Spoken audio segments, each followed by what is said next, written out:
সাবেক মন্ত্রী আব্দুল লতিফ সিদ্দিকী সংসদ সদস্য পদের বিষয়ে সিদ্ধান্ত কে নেবে তা নিয়ে রয়েছে মতভিন্নতা।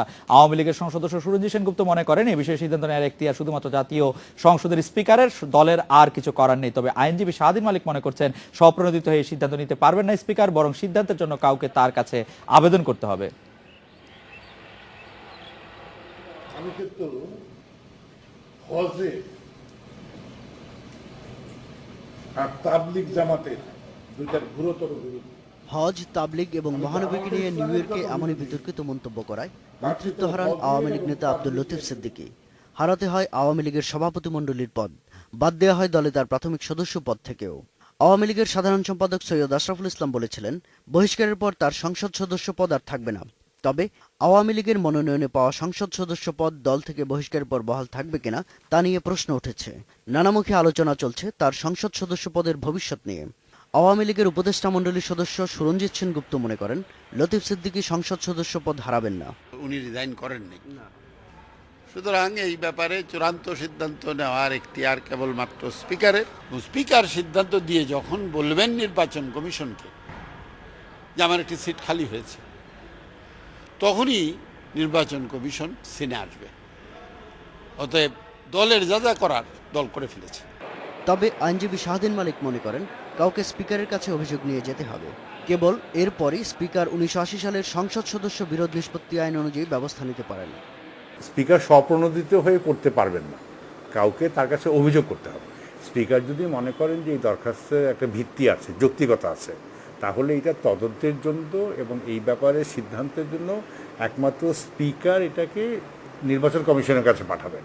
আধা বিচারিক প্রক্রিয়ায় তারা উভয় পক্ষের কথা শুনে সিদ্ধান্ত নেবে এবং তখন ওই সিদ্ধান্ত স্পিকারকে জানাবে এবং এই ব্যাপারে নির্বাচন কমিশনের সিদ্ধান্ত স্পিকারের জন্য বাধ্যতামূলক।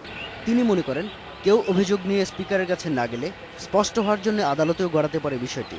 স্পিকার বা আদালত থেকে কোনো সিদ্ধান্ত না এলে দেশের বাইরে থাকা লতিফ সিদ্দিকীর সংসদ সদস্য পদের বিষয়ে সংবিধান অনুযায়ী অনুপস্থিতির 90 কার্যদিবস পর্যন্ত অপেক্ষা করতে হতে পারে। শাহাদাত স্বপন, ইন্ডিপেন্ডেন্ট নিউজ, ঢাকা।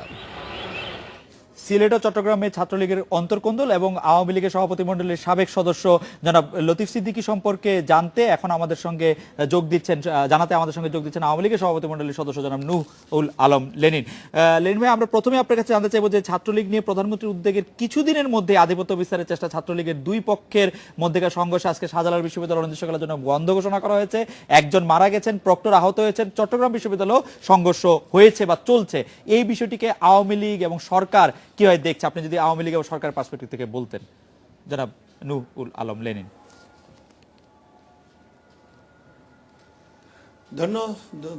ধন্যবাদ। এটা খুবই অনভিপ্রেত, অনাকাঙ্ক্ষিত এবং এটা একটা দুঃখজনক ঘটনা।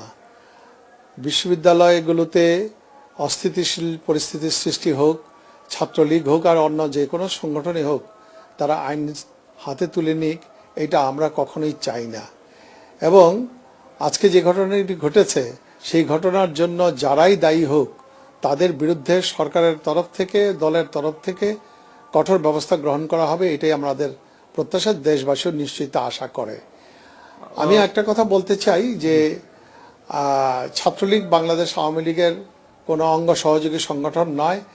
এইটা এখন স্বাধীন, আগের মতো আমরা এটাকে নিয়ন্ত্রণ করি না।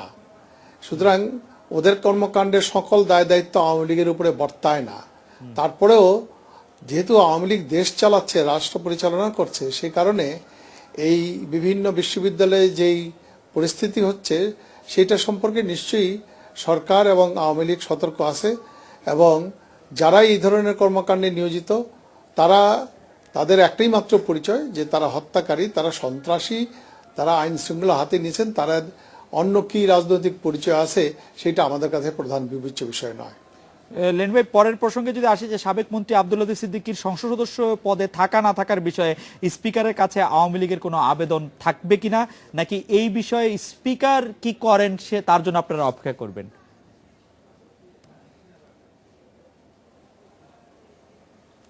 দেখুন, আমাদের জেনারেল সেক্রেটারি একটা কথা বলেছেন, সেই কথাটা বলেছিলেন যে তার সদস্যপদ থাকবে না। এই কথাটার অর্থটা হলো এই যে যেহেতু তিনি আর আওয়ামী লীগে বিলং করেন না, আওয়ামী লীগ থেকে তার প্রাথমিক সদস্যপদও চলে গেছে, সুতরাং মানে আওয়ামী লীগের দিক থেকে তিনি আর কোনো পার্লামেন্টে আমাদের মনোনীত কোনো সদস্য নন। এটা হলো একটা অংশ। দ্বিতীয় অংশ যেটা, সেইটার এখতিয়ার একমাত্র স্পিকারের, এতে কোনো সন্দেহ নেই। এবং এই ব্যাপারে স্পিকার যে পদক্ষেপ গ্রহণ করবেন সেটি কার্যকর হবে। জনাব নূর আলম লেনিন, আপনাকে অনেক ধন্যবাদ। রেডিও স্পিকে একটি বিরতি নিচ্ছি, ফিরছি একটু পরে।